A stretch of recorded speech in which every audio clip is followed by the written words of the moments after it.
Comment faire pour s'éloigner des mauvaises fréquentations sans blesser? Ça va être difficile en fait de s'éloigner des mauvaises fréquentations sans les blesser.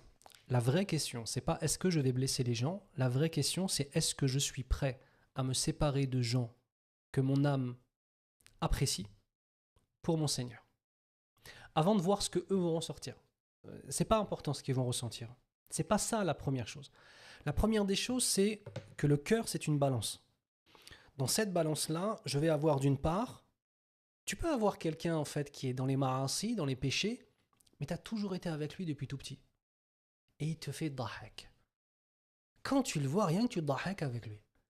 Et des fois, il y a des trucs, tu dis astaghfirullah, vas-y, parle pas de ça. Mais tu l'aimes bien et tu vas dire, il est tayyib, juste il lui manque à faire la salat hadak. Et il a une vie un peu, mais tu l'aimes bien. La vraie question, c'est premièrement, est-ce que cette fréquentation a une influence sur ton cœur? Attention à l'illusion d'être un super-héros ou bien une super-héroïne en se disant je vais moi avoir une bonne influence sur eux. Attention. Nafs, elle est très souvent ammara bissou. L'âme aime ordonner le blâmable. Et sachez une chose, quand on retourne au péché, c'est toujours par les péchés, les premiers péchés qu'on avait délaissés. Si par exemple quelqu'un fumait avant, je ne sais pas, le bédo, et qu'ensuite il continue à fréquenter des gens qui fument, mais que lui, il s'est arrêté par amour pour Allah Azza wa Jal. Premièrement, il est dans un majlis dans lequel il n'y a pas de malaïka, il n'y a pas d'ange. Au contraire, il y a certainement des shéatines qui sont avec eux. Deuxième et troisièmement, ça se trouve, les gens qui fument, leur argent il vient aussi de ça, ils vont acheter à manger, tu vas manger de la nourriture qui sera muharrama avec eux. Et l'argent muharram, la nourriture qui est haram, quand tu la manges 40 jours, tes invocations ne sont pas acceptées. Qu'Allah nous préserve. Et des fois, la nash'uru bidhalik. Faut questionner sur l'argent des gens que tu as en face de toi quand ils t'invitent, tu vois. Et en fait, tu vas vite te rendre compte que c'est trop compliqué de garder ta droiture et de rester avec des gens qui ne le sont pas. Pour moi, la droiture, c'est comme un vêtement blanc. Ah, j'ai un camis blanc aujourd'hui.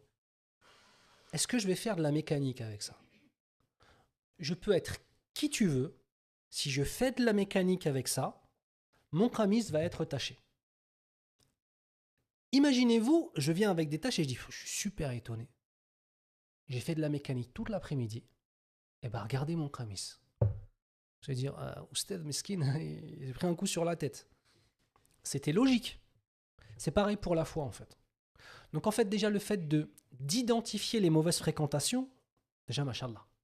Ça signifie que déjà, on est en train de voir qui est bénéfique pour ma foi et qui n'est pas bénéfique. Je n'ai pas dit bénéfique pour ma nefs, bénéfique pour mon amusement, bénéfique pour mon intérêt pécunier, ou vous comprenez? Bénéfique pour ma foi. Donc là, on commence à aimer pour Allah, à détester pour Allah. Déjà, quand on se pose ces questions, c'est une très bonne nouvelle. Deuxième élément, on va avoir dans la balance qui est dangereux pour moi et qui l'est moins. Je peux être un porteur de messages et un da'i, mais alors il faut que ce soit moi qui choisisse l'endroit, le comment, le pourquoi. Si c'est eux qui choisissent les endroits, c'est moi qui vais sûrement être embarqué dans une chose. La troisième des choses, je pense qu'avant de parler, en même temps de remplacer, en même temps de délaisser, il faut aussi remplacer. Parce que même notre âme, si on est habitué à être avec des gens qui sont gentils, il y a plein de gens qui ne prient pas, qui sont gentils. Ils sont gentils en tant que tels. Il y a pas de... Et on aime bien passer du temps avec eux. Mais ubashirukum bishay, wallahi mes frères et sœurs, je vous jure qu'arrivé un moment dans ta vie, je vous jure que les discussions où on ne mentionne pas Allah Azza wa Jal, il n'y a rien de plus ennuyeux. Il n'y a rien de plus inutile. Et tu vas le ressentir. Et tu auras un sentiment de perte de temps qui est extrêmement profond. Ça, c'est quand un certain degré de foi, en fait, s'installe dans ta vie. Et je ne suis pas en train de dire d'être toujours dans des durous, mais je te dis que soit tu parles de ilm, soit tu parles de projet dans la da'wa, soit tu parles des problématiques de la umma, soit tu parles. Et en fait, ta vie tourne autour de cela.